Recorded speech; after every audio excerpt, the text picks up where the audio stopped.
The refrigerator has two front leveling legs. First, use a level to check if the refrigerator is level from side to side and front to back.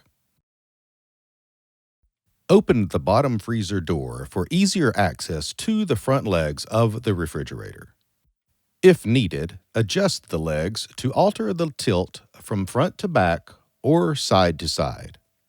Turn the leveling leg to the left to raise that side of the refrigerator, or to the right to lower it.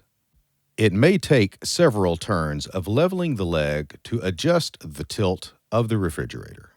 Note: use a common household tool or an air wedge bag pump to lift the refrigerator up a little to make the adjusting leveling easier.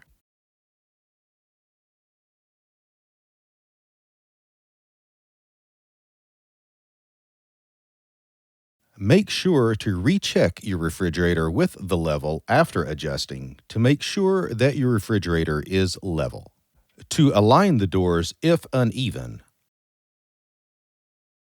lift up on the lower door to insert a spacer onto the door hinge pin to raise the door. You can insert up to 3 spacers if needed to level the door properly.